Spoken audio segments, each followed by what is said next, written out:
समाचार प्लस की खास पेशकश ग्राउंड जीरो रिपोर्ट। आज हम बात करेंगे केंद्रीय कर्मचारियों के वेतनमान के 8वें वेतनमान की बात करेंगे और हम खड़े हैं जयपुर रेलवे स्टेशन पर। वेस्टर्न रेलवे के ऑफिस के बाहर जो कर्मचारी यूनियन है उनसे बात करना चाहेंगे कि 8वें वेतन आयोग के बारे में क्या समझते हैं और किस प्रकार की खुशी की लहर देखी जा रही है। सर, जो 8वां वेतनमान आने वाला है और उसका गठन की मंजूरी केंद्र सरकार की ओर से देगी गई है, कर्मचारियों में किस प्रकार का माहौल है? जिस तरीके से प्रेस ब्रीफिंग में हमारे रेल मंत्री अश्वनी वैष्णव जी ने बताया कि प्रधानमंत्री ने जो है 8वें वेतन आयोग को मंजूरी दे दी है, तो इसके बाद हमें निश्चित रूप से खुश होना था, क्योंकि हम पिछले एक वर्ष से लगातार 8वें वेतन आयोग के गठन की डिमांड करते आ रहे हैं। All India railway men's federation ने अप्रैल में जो हमारा शताब्दी वर्ष अधिवेशन था दिल्ली में, उसमें एक प्रस्ताव पारित किया था और उस प्रस्ताव को हमने प्रधानमंत्री जी को भेजा था और उनसे एक अपील की थी कि जल्दी से जल्दी 8वां वेतन आयोग गठित करें।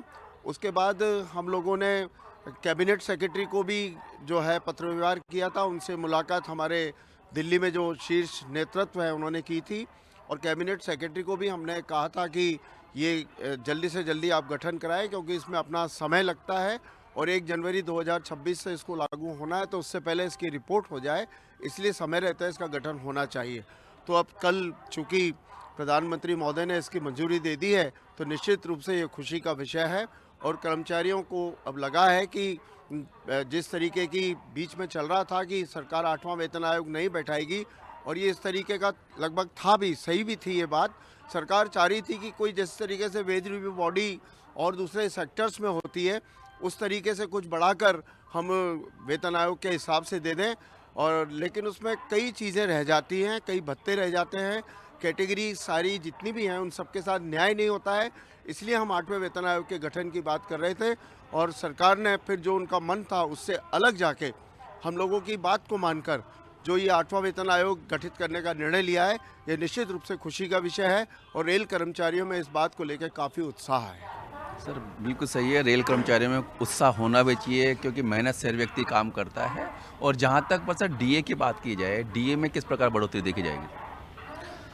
डीए में अभी जो सरकार ने कंज्यूमर प्राइस इंडेक्स के अंदर कैटेगरी सारी सामग्री शामिल की है, उनको देखा जा रहा है। अगर पिछले टाइम से आप कंटिन्यू देख रहे हो कि आधा % से ज़्यादा पर मंथ बढ़ने का काम नहीं हो रहा है, कभी कुछ कम कभी कुछ ज़्यादा। तो आपने कल भी देखा होगा, चैनल पे बताने का काम किया कि डीए का अनुमान पहले से लगा लिया गया कि जो जनवरी में और जुलाई के अंदर डीए डिक्लेयर होगा 3% ही मान के चल रहे हैं कि वो आधा % से ज़्यादा होगा ही नहीं आपका। तो टोटल जो आदमी सैलरी ड्रा कर रहा है, तो जैसे मान लो 100 रुपये ड्रा कर रहा है, तो उस पर 101.59 हो गया, 59% डीए हो गया और उसके ऊपर ये वेतन आयोग का गठन किया जाएगा। पर मैं आपको ये बता दूं कि कर्मचारी वर्ग जो हमारा है, हमारा कर्मचारी वर्ग सब समझता है। 5वें वेतन आयोग की हम जब बात करें तो इस 5वें वेतन आयोग के अंदर सरकार ने 20% फिटमेंट देने का काम किया था, लेकिन हमारे ही लोगों ने हमने उसको स्वीकार नहीं किया और उसके विरुद्ध अभियान चलाया और अभियान चलाने के बाद उस सरकार ने हमें 40% इंक्रीज़ करके दोबारा रिवाइज करके देने का काम हुआ। तो जो भी सरकार ने गठन किया है, हालांकि लेट कर दिया गठन, लेकिन हमारा मुहिम था। पिछले साल अभी दिल्ली के अंदर हमने अधिवेशन मनाया था, 100 साल पूरे किए थे ऑल इंडिया रेल फेडरेशन ने। तो जब आह्वान किया था कि अब जब हम जो आगे अभियान चलाएंगे वो 8वें पे कमीशन के लिए चलाएंगे। और आपने देखा होगा कि 8 जनवरी को हमने सर्वप्रथम MWRU ने पूरे जोन के अंदर अभियान चलाया कि हमको 8वां वेतन कमीशन चाहिए। तो उन्होंने अब देखकर, और इस समय है और बजट से पहले उन्होंने ये गठन करने का काम किया है। और आने वाले टाइम में यदि हमारे जो कर्मचारी वर्ग है, हर कैटेगरी को बुलाया जाता है, तो यूनियन से भी सुना जाता है और हमें लगा कि ये सही नहीं है, तो हम उसके विरुद्ध आवाज़ भी उठाएंगे, उसको सही कराने का काम भी करेंगे। सर, जहाँ तक 2016 में 7वां वेतन आयोग पास हुआ था, अब 2026 से 8वां वेतन आयोग मिलेगा, तो कर्मचारियों में खुशी की लहर भी देखी जा रही है। आप क्या कहना चाहेंगे? कल जब सरकार ने ये फैसला लिया, उसके बाद कर्मचारियों में काफ़ी खुशी का माहौल है और उम्मीद कर रहे हैं कि ये सरकार ज़रूर सभी कैटेगरी का ध्यान रखते हुए, सभी वर्गों के कर्मचारियों का ध्यान रखते हुए वेतन जो स्ट्रक्चर बनेगा उसमें क्या बढ़ोतरी करती है, कितनी करती है, इस बात को लेके सभी कर्मचारी खुश हैं, उत्सुक हैं और अवश्य ही खुशी का माहौल है। अगर अच्छा कमेटी बनने के बाद अच्छा निर्णय लेगा, सभी कैटेगरी का ध्यान रखा जाएगा और अच्छा पे स्ट्रक्चर बनेगा तो अवश्य कर्मचारी खुश होंगे और लाभ मिलने का काम होगा। जहाँ तक सर वेतन विसंगतियों को लेकर पहले धरने प्रदर्शन भी चल रहे थे, काफ़ी टाइम से आप लोग बता रहे हैं कि सभी डिपार्टमेंट्स में चलते रहते हैं, तो 8वां वेतन आयोग मिलने से कितना फ़ायदा मिल पाएगा? देखो, वेतन आयोग की जब गठन होता है तो इसके जो कमेटी मेंबर्स और अध्यक्ष होते हैं वो ख्याल रखते हैं कि सभी कैटेगरी की उसमें भागीदारी रहे, हर एक कैटेगरी को जो लाभ मिल सकता है वो लाभ दिया जाए। लेकिन बहुत सी कैटेगरियां छूट जाती हैं। हमने लास्ट टाइम भी ऑल इंडिया रेलवे फेडरेशन ने जब छठा वेतन आयोग लागू हो रहा था उससे पहले भी जो विसंगतियां थी उनको लेकर अभियान चलाया, और अभियान को चलाकर जब पहले वेतन आयोग के समक्ष भी अपनी सारी बातें रखी, वेतन आयोग को लिखित में भी देने का काम किया। हमारी यूनियन के महामंत्री आदरणीय कॉमरेड मुकेश माथुर साहब ने हर एक कैटेगरी से बात करके इस जोन में, और इवन शिव गोपाल मिश्रा जी ने जब माथुर साहब के साथ मिल करके हर एक कैटेगरी का विस्तार से एक परिपत्र बनाया और वेतन आयोग के समक्ष रखने का काम किया। हम एक हर एक कैटेगरी का जो भी मुद्दे होते हैं, जो भत्ते उनको मिल सकते हैं, जो समस्याएं उनकी होती हैं, जो वेतन आयोग से संबंधित होती हैं, वो उनको देने का काम करते हैं। और उम्मीद करते हैं भारत सरकार से, माननीय प्रधानमंत्री जी से, माननीय रेल मंत्री जी से, कि इस बार भी हम लोगों की बातें सुनी जाएंगी। वेतन आयोग के समक्ष जब भी मौका मिलेगा हम लोगों को जाने का, हमारी यूनियन को जाने का, हम अपनी बातें लिखित में अपना रिप्रेजेंटेशन देने का काम करेंगे। हर एक कैटेगरी को साथ लेके चलने का काम करेंगे, और कैटेगरी के जो मुद्दे छूट गए हैं, जिस कैटेगरी को जो लाभ पिछले वेतन आयोग में नहीं मिले हैं, उनको भी माननीय मुकेश माथुर साहब आगे बढ़ाने का काम करेंगे। और जो कर्मचारियों के लिए हो सकता है, आज युवा वर्ग बहुत सा इस रेल में आ रहा है, हमारे बहुत से अनुभवी साथी भी हैं जो आने वाले समय में सेवानिवृत्त हो जाएंगे, उनको क्या लाभ मिल सकता है। अरे हमारे जो फिजिकल हैंडीकैप साथी हैं, दूसरे दिव्यांगजन हैं, उनको क्या लाभ मिल सकता है। हमारे रिजर्वेशन कैटेगरी के लोग हैं, उनको क्या लाभ मिल सकता है। बाकी सारी कैटेगरीज में अलग अलग प्रकार की जो सुविधाएं हैं वो किस प्रकार से आ सकती हैं, उनको हम सब लोगों से बात करेंगे।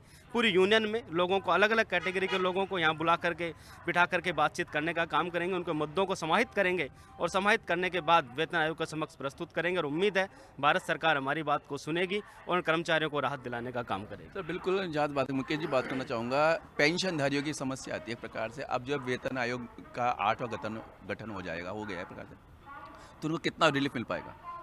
ऐसा है, जब तक पेंशनर के लिए एक अलग विचारधारा के साथ, एक अलग कॉन्सेप्ट के साथ पे कमीशन विचार नहीं करेगा, तब तक पेंशनर को जो लाभ मिलना चाहिए वो लाभ नहीं मिल पाएगा। हमने ऑल इंडिया रेलवेमैन फेडरेशन ने 5वें वेतन आयोग के समक्ष, वहाँ से हमने शुरुआत की, पेंशनर्स के लिए अलग से मेमोरेंडम देना शुरू किया।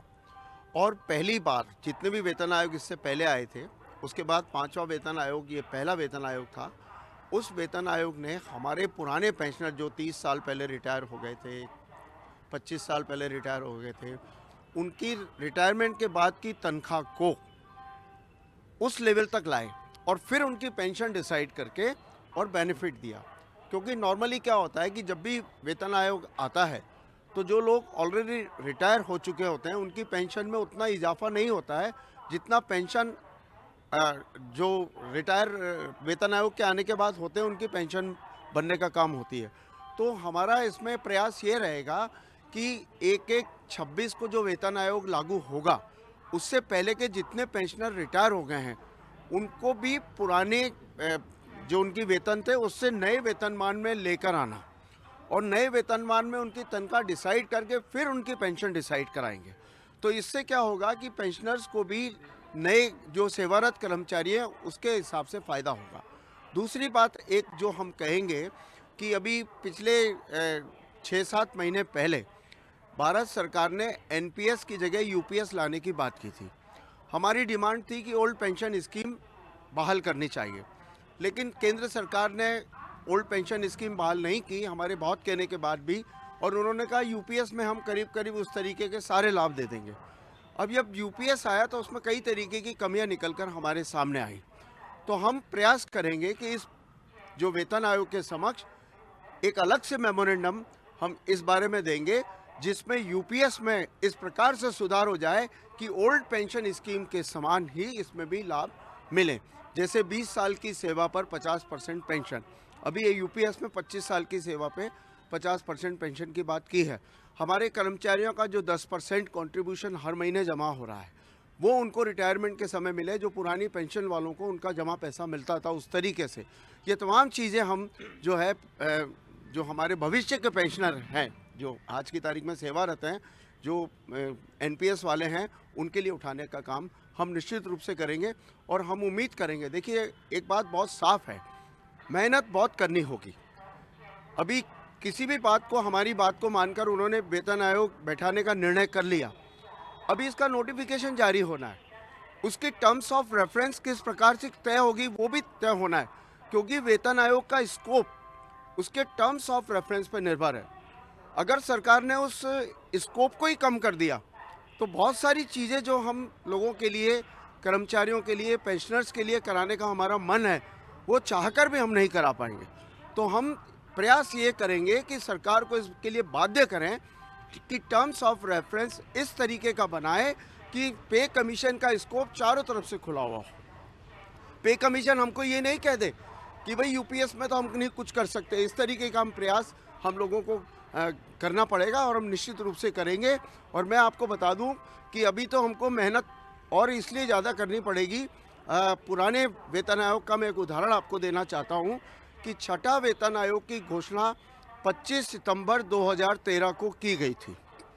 उसका नोटिफिकेशन 28 फरवरी 2014 को आया। 18 महीने में उसकी रिपोर्ट देनी थी, उसकी रिपोर्ट आई नवंबर 2015 में।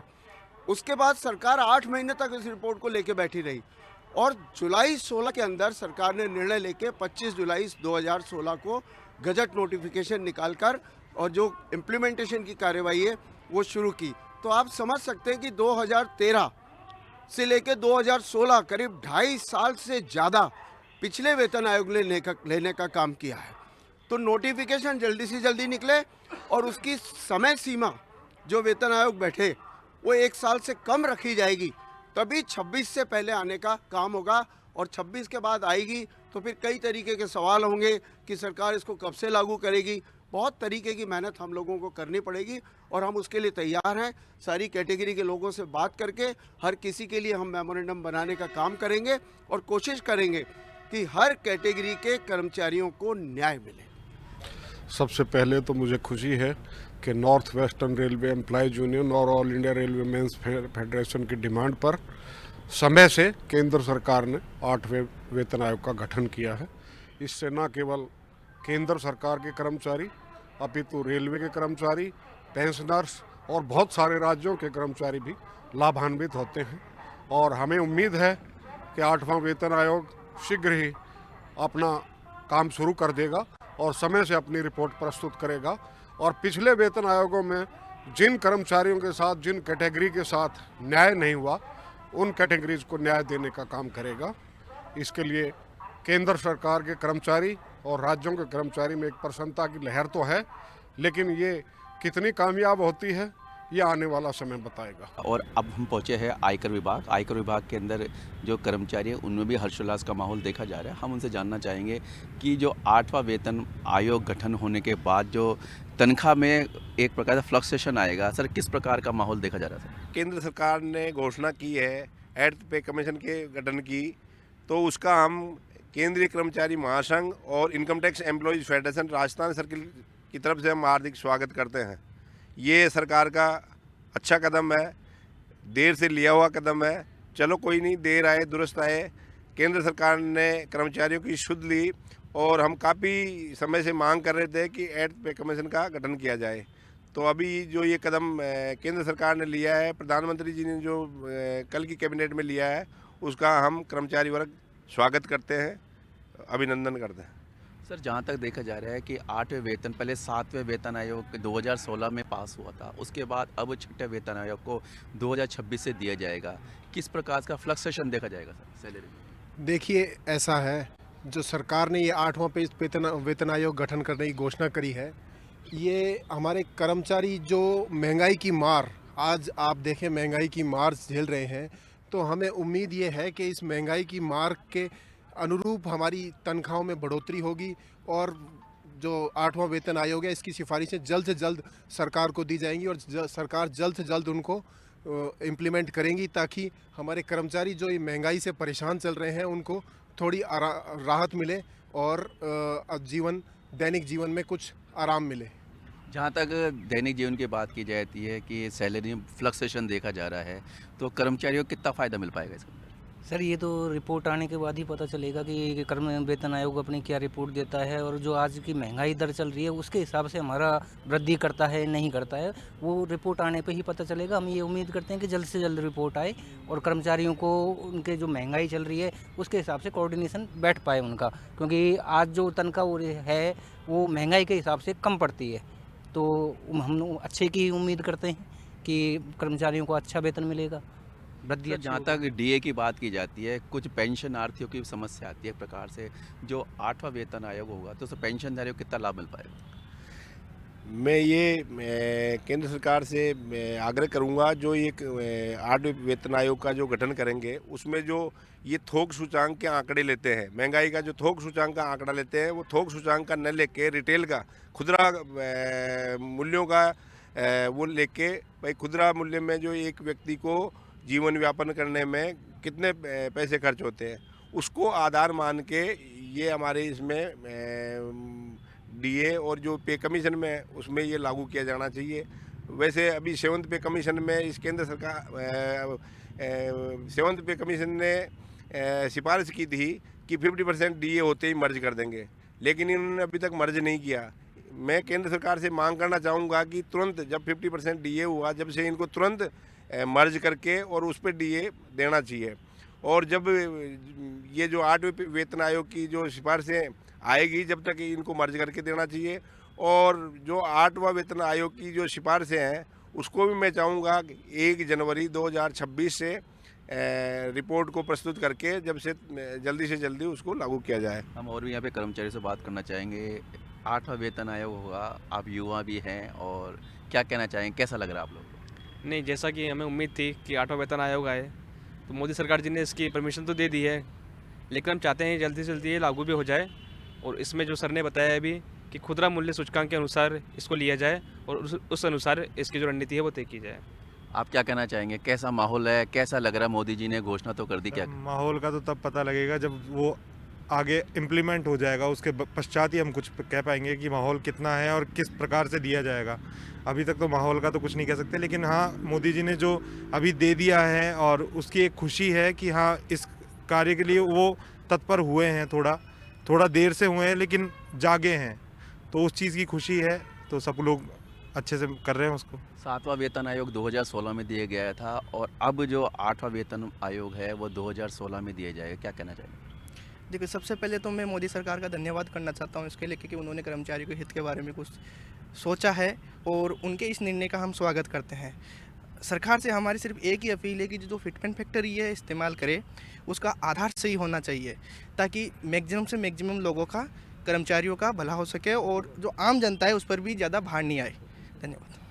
बिल्कुल, यहाँ पर बात आ रही है कि वेतन विसंगति के जैसे मामले हो या कर्मचारियों की जैसी मांगे, उनको लेकर 8वें वेतन आयोग के अंदर कर्मचारियों से भी राय मशवरा किए, उनके मांग पत्र के अनुसार कार्रवाई की जाएगी तो उचित रह पाएगा। और हम बैंक यूनियन लीडर से बात करना चाहेंगे इनसे कि सर, जिस प्रकार से देखा जा रहा है कि केंद्र सरकार के द्वारा 8वें वेतनमान को लेकर खुशी का इजहार किया गया है, पीएम मोदी ने एक बताया है कि 8वें वेतनमान के माध्यम से कर्मचारी को लाभ मिलेगा। सर, किस प्रकार लाभ मिल पाएगा?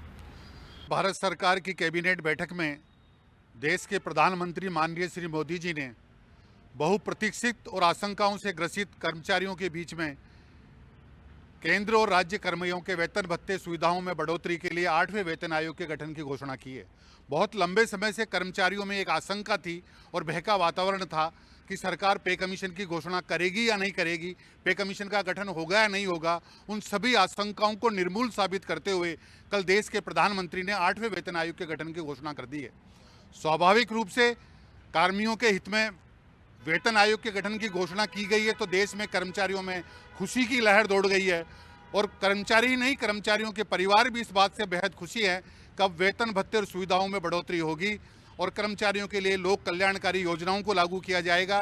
देश के कर्मचारी आंदोलन के रूप में all India bank employees association, जो देश के बैंक कर्मियों का एक बहुत बड़ा राष्ट्रीय संगठन है, उसके जनरल काउंसिल का मेंबर और प्रदेश के पदाधिकारी होने के नाते हम भी देश के प्रधानमंत्री का, देश के केंद्रीय और राज्य कर्मचारियों के वेतन आयोग के गठन की घोषणा का स्वागत करते हैं, अभिनंदन करते हैं। साथ ही इस बात की अपेक्षा रखते हैं कि जमीनी स्तर पर शीघ्र ही आयोग के सदस्यों की घोषणा करके और कमेटी अपना कार्य शुरू करेगी और कार्मिक संगठनों के हित में देश में रोजगार को बढ़ावा देने के लिए, देश में सार्वजनिक संस्थानों के स्वरूप को बनाए रखने के लिए निजीकरण को नकारते हुए और छोटे कार्मिक पदों में कटौती नहीं करते हुए एक बेहतर और बहुत ही पे कमीशन की अभिशंसा और सिफारिश लागू की जाएगी। हम इसलिए उत्साहित हैं, खुशी हैं, क्योंकि हम कार्मिक आंदोलन का हिस्सा हैं। देश के अंदर बैंक कर्मचारियों में सार्वजनिक बैंकों, ग्रामीण बैंकों और राज्य में सहकारी बैंकों के कर्मचारियों और अधिकारियों का वेतन समझौता और संशोधन और उनके वेतन भत्तों और सुविधाओं में बढ़ोतरी का मांग पत्र भी जनवरी 2024 से देय हो गया है। 1 साल की अवधि व्यतीत हो गई है। हम उम्मीद करते हैं कि देश के प्रधानमंत्री की घोषणा का अनुकरण करते हुए, देश के कार्मिकों के हित में भारत सरकार की नीति का पालन करते हुए राजस्थान के यशस्वी मुख्यमंत्री भजन लाल जी भी राज्य के सहकारी बैंक कर्मचारियों और अधिकारियों के वेतन भत्तों और बढ़ोतरी में सुविधाओं के लिए शीघ्र ही वेतन समझौता वार्ता कमेटी का गठन करेंगे और वित्त विभाग को इस बात के लिए निर्देशित करेंगे, सहकारी विभाग को इस बात के लिए आदेशित करेंगे कि 16वें वेतन समझौते से संबंधित कुछ लंबित मुद्दे, चाहे 15 दिन के अपार्जित अवकाश का भुगतान हो, चाहे रिटायरमेंट पर 300 दिवस के उपार्जित अवकाश का भुगतान हो, चाहे CIB JIB पर देय प्रशिक्षण योग्यता की वेतन वृद्धि का भुगतान हो, इन भुत्तों से संबंधित पत्रावली वित्त विभाग स्तर पर अनावश्यक व अनुचित रूप से, मनमानी रूप से प्रदेश के सहकारी बैंक कर्मचारियों के आर्थिक हितों पर कुठाराघात करते हुए 6 माह से लंबित पड़ी हुई है, तो वित्त विभाग को भी निर्देशित करेंगे कि उन पत्रावलियों का त्वरित निस्तारण कर प्रदेश के सहकारी बैंक कर्मचारियों के आर्थिक हितों की सुरक्षा करे। हम माननीय प्रधानमंत्री जी का वेतन आयोग की गठन की घोषणा का स्वागत करते हैं, अभिनंदन करते हैं और हमारे केंद्रीय और राज्य कर्मचारियों साथियों को बधाई और शुभकामनाएं देते हैं कि इस आयोग के द्वारा उनका लोक कल्याण होगा, उनके आर्थिक हितों में वृद्धि होगी। सूरजभान सिंह आमेरा, राष्ट्रीय उपाध्यक्ष all India cooperative bank employees federation, महासचिव Rajasthan all Rajasthan cooperative bank employees union, उप महासचिव Rajasthan Pradesh bank employees union. जहाँ तक बात की जा रही है, DA में परिवर्तन हो जाएगा या मूल सैलरी में परिवर्तन होगा, क्या कहना चाहेंगे? देखिए, कोई भी वेतन समझौता के लिए कमेटी बनाई जाए या बैंकिंग इंडस्ट्री की तरह द्विपक्षीय वेतन समझौता वार्ता हेतु कमेटी का गठन किया जाए, DA का मूल वेतन में मर्जर एक बहुत ही सैद्धांतिक विषय है। जब DA बेसिक से बहुत अधिक बढ़ जाता है तो उस DA को बेसिक वेतन में मर्ज किया जाता है। जब DA का बेसिक वेतन में मर्जर होने से बेसिक में बढ़ोतरी हो जाती है तो अन्य सभी आर्थिक परिलाभ HRA, CCA, DA उस बढ़े हुए वेतन बेसिक पेपर मिलते हैं तो उससे वेतन में बढ़ोतरी होती है। जहाँ तक 2016 में 7वां वेतन लागू हुआ था, अब 2026 में 8वां वेतन लागू हो रहा है, तो कर्मचारियों में खुशी की लहर तो बिल्कुल देखी जा रही है। जहाँ तक फ्लक्सेशन की बात की, किस प्रकार देखा जाएगा? जनवरी 2026 से 8वां वेतन आयोग देय होगा। 1 वर्ष पूर्व देश के प्रधानमंत्री ने वेतन आयोग के गठन की घोषणा कर इस बात का संदेश दिया कि भारत सरकार कार्मिक हितों का ध्यान रखेगी, कार्मिक हितों के प्रति सहानुभूति और सकारात्मकता का विचार रखती है। अगर 1 वर्ष की अवधि में, वैसे अभी तक ऐसी कोई परंपरा और उदाहरण सामने नहीं है कि किसी भी वेतन आयोग ने 1 वर्ष में अपनी कमेटी की रिपोर्ट पेश की हो, लेकिन जब 1 वर्ष पूर्व प्रधानमंत्री जी ने वेतन आयोग का गठन किया है तो उनकी ये भी रीति नीति रहेगी कि वो वेतन आयोग के सदस्यों को इस बात के लिए निर्देशित करेंगे कि वो दिसंबर 2025 तक आयोग की रिपोर्ट और अभिशंसाएं आ जाए ताकि उनको जनवरी 26 से कर्मचारियों के लिए लागू किया जा सके। जहाँ तक वेतन विसंगति की बात उभर के सामने आती है, कर्मचारी संगठनों के द्वारा विरोध प्रदर्शन किया जाए, आप लोगों से सुझाव मांगा जाए, कर्मचारी संगठन से सुझाव मांगा जाएगा तो किस प्रकार मदद कर पाएंगे आप? हर बार किसी न किसी पे कमीशन के अंदर कई विभिन्न पदों पर ग्रेड तय करते वक्त, फिक्सेशन तय करते वक्त विभिन्न वेतन विसंगतियों का निर्माण हो जाता है। चूंकि पे कमीशन राष्ट्रीय स्तर पर अपनी रिपोर्ट देता है और देश के कश्मीर से कन्याकुमारी तक विभिन्न राज्यों में अलग अलग कैडर, अलग अलग वेतनमान, अलग अलग रीति नीति की वजह से ऐसी विसंगतियों का निर्माण होता है, जो प्रदेश राजस्थान में भी पिछले लंबे समय से राज्य कर्मचारी उस वेतन विसंगति के निवारण के लिए मांग कर रहे हैं। तो राज्य सरकार के स्तर पर पे कमीशन को लागू करते वक्त राज्य सरकार के वित्त विभाग की मशीनरी और अधिकारी कर्मचारी संगठनों के साथ बैठकर वार्ता करके इस बात की सुनिश्चित व्यवस्था करें कि कहीं अनावश्यक रूप से वेतन विसंगति का निर्माण नहीं हो, जो लंबे समय तक राज्य में आंदोलन का कारण बनते हैं। जहाँ तक ओल्ड पेंशन की बात की जाए, अब पेंशन की बात भी छेड़ देते हैं। जहाँ तक 8वां वेतनमान लागू हो जाएगा तो जो पेंशनधारियों को कितना लाभ मिल पाएगा? भारत सरकार द्वारा और देश के माननीय प्रधानमंत्री मोदी जी द्वारा समाज के हर पीड़ित, उपेक्षित, कमजोर तबके के आर्थिक कल्याण के लिए विभिन्न तरह की योजनाएं लागू की जा रही है। चाहे किसान को प्रधानमंत्री सम्मान निधि के रूप में सीधा नगद हस्तांतरण उसके खाते में किया जा रहा हो, चाहे लाडली बहना और बहनों के रूप में महिलाओं को दिया जा रहा हो, चाहे विधवाओं को दिया जा रहा हो, चाहे वृद्धों को दिया जा रहा हो, चाहे गरीबों को मुफ्त अन्न योजना दी जा रही हो। जब भारत सरकार समाज के हर पीड़ित तबके के आर्थिक कल्याण के लिए प्रतिबद्ध है तो उन्हें कर्मचारियों की सामाजिक सुरक्षा और पारिवारिक कल्याण के लिए ओल्ड पेंशन स्कीम पर भी पुनर्विचार करना चाहिए और ओल्ड पेंशन स्कीम को लागू करते हुए प्रदेश के कर्मचारियों को सेवानिवृत्ति उपरांत सभी को चिकित्सा सुविधा दी जाए, जिसमें मैं राजस्थान के मुख्यमंत्री से मांग करूंगा कि सहकारी बैंकों के कर्मचारियों और अधिकारियों के लिए RGHS चिकित्सा सुविधा को लागू कर सेवानिवृत्ति उपरांत उन्हें RGHS सुविधा का लाभ दिया जाना चाहिए। और आज उन्हें किसी प्रकार की पेंशन सुविधा नहीं मिल रही है तो उन्हें OPS पेंशन सुविधा लागू की जानी चाहिए। बिल्कुल, यहाँ पर बैंक कर्मचारियों में भी खुशी का इजहार है। प्रधानमंत्री नरेंद्र मोदी के द्वारा जो 8वां वेतनमान लागू किया जाएगा 2026 से, तो उसको लेकर कहीं ना कहीं कर्मचारियों में उत्साह का माहौल देखा जा रहा है। और वीडियो जर्नलिस्ट यासिन के साथ लीलाधर कुमार, समाचार प्लस जयपुर।